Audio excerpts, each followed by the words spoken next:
What are the systems? I surround myself with a team of very talented people.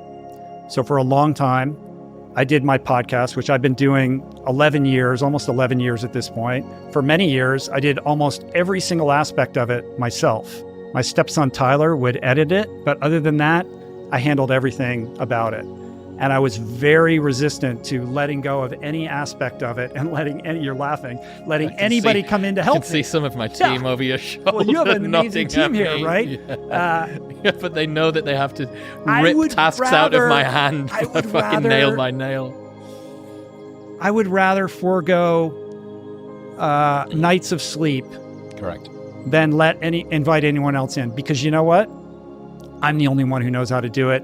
I'm the only one who can get it the way that I want it to be. I'm the only one who's qualified to make it as good as I know it can be. And I'm the only one who's going to care enough to go that extra mile to make it great. Right?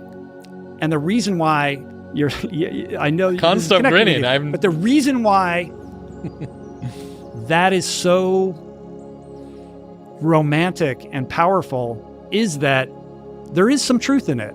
Because no one is going to care about modern wisdom as much as you. It doesn't matter how much you pay people or how talented the people are that are around you. So you're faced with a choice. Either you loosen the reins, you let people in, you find people who are better at their respective skill sets than you are, you train them, you empower them, and you get out of the way.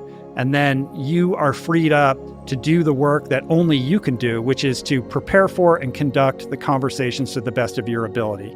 Everything else can be handled by someone else. In my case, I did the show for years before I was kicking and dragging in order to let go. But as a result of going through that process, I now am able to focus on those things that are most important. And as to the freedom point,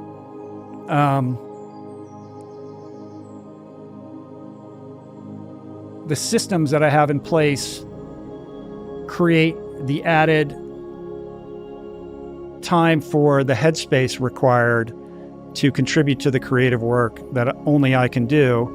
And I create rules for myself, like you have to stop after 2 hours, or you're not allowed to, edit while you're writing, or, you have to put this away and not look at it for a week. Like I have to create stopgaps. Like a crazy person. Yeah, exactly. Because I am a fucking crazy person. Yeah. Chris, I don't know if you know, but I have spent quite a bit of time in a mental institution. So Okay. Yeah, I am certifiable. My equivalent of the story that you told with regards to swimming was with my first business in nightlife. So I didn't draw the correlation between practice and game day ability throughout my entire athletic career. So I played at a very high level of cricket because I'm a gentleman and I'm refined. Yes. I played that game that no one understands or cares about in the United States. Well, I mean, look, if you weren't such Philistines, maybe? You weren't such Philistines, maybe you would be able to get on board. I never once, I trained a lot, but I trained a lot because it's how I found my friends and it's what I did. It was habit. I never, ever had it taught to me. No one ever sat me down and said, if you train, you get better. And I didn't feel that lesson. I knew that it was what you were supposed to do, but I didn't, anyway. So I get to university and we start this events company, and it's the first thing that I've ever really felt like I excelled at and got social renown for. So very quickly, I begin to attach my sense of success to the success of the business. A lot of young, especially guys who want to be accepted. If you do have a business and you do find some success with it, you will do this. And it's a pitfall that you need to be aware of. And I imagine it's the same for girls too. You do a thing, the world tells you that you are enough, or that it praises you because you do the thing, therefore you become the thing. So it wasn't just I ran a good or bad club night last Saturday. It was I am a good or bad person. No, you're self-identifying with the achievement as a referendum on who you are as a person. Correct. And because I'm British, I've got a Puritan work ethic. And what I did was, this was the pernicious bit, and this is the pitfall that people really need to watch out for. I realized that reliably, the quality of my work was better if I suffered. Therefore, if I suffered, I usually got better outcomes.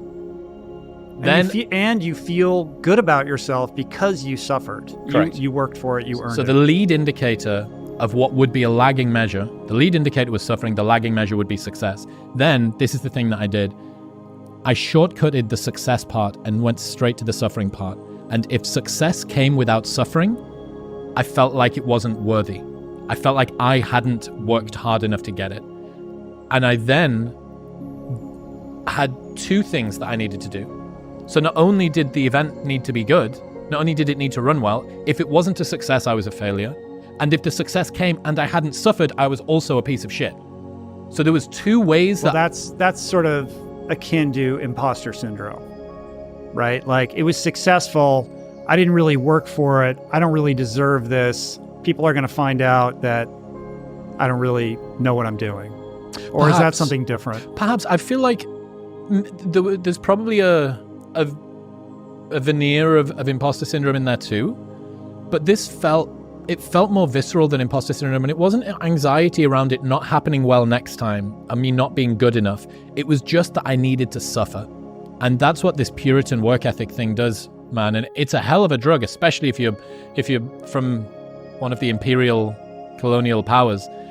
That you can imagine, in the Middle Ages, these priests, and they're hoeing the ground and the sun's beating down on their back, and they're doing it in service of God. It's not about the work, it's about the suffering, and they've got a cat of nine tails and they're flagellating themselves for penance. We're sinners, we're bad people, we need to be punished. Let's flog ourselves. Let's do it in the context of our work and make that a spiritual practice.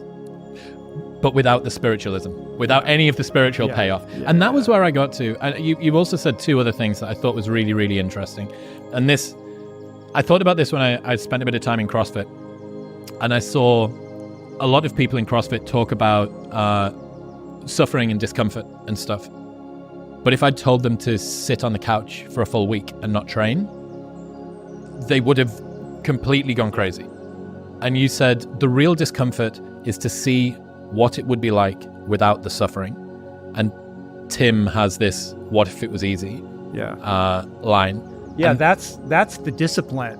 People always say to me, like, how do you do these ultra distance events, and how do you have the motivation to get up every day and train?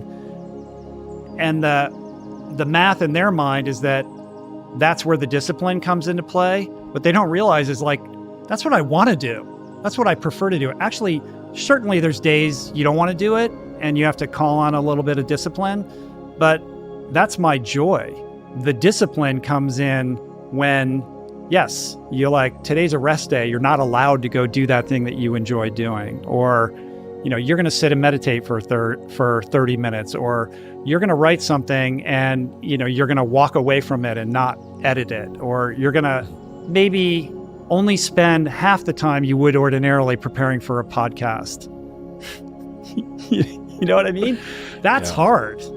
Fuck. Going the extra mile is rote. That's second nature to me. Yeah. It's fascinating. I find this quirk of a particular type of human very, very fascinating. But I think a way in is to think of it in the context of flow states. And by that I mean, can you inhabit a state of allowing? Can you be an open channel and in a disposition of surrender, where you are receiving almost like an antenna, as opposed to willing things, trying to make them happen? Again, I'll take it back to recovery. I mean, one of the first things you learn is your powerlessness over drugs and alcohol, and that the solution is not going to come as a result of you applying your will to this problem. Or taking more drugs and alcohol. It's like self-will run riot is what. It's like I read that book. You guys, I get it. Whatever. I'll figure it out. Don't worry about it. And you're trying to solve a problem of the mind with the mind that created it, and you're going to do it by applying this incredible self-will that you have, only to discover that you're digging the hole deeper and deeper and deeper until you're so broken, you let go and you give up and you say, I can't do this alone. Please help me. not only do I need help, I want help, I'm willing to receive help, and I will take the instruction that's given to me, which requires a tremendous amount of humility. So, are you in self-will? Is that self-will out of balance with your life? And what would it feel like and look like to release your attachment to that self-will as an engine of identity and instead be in that very uncomfortable state of being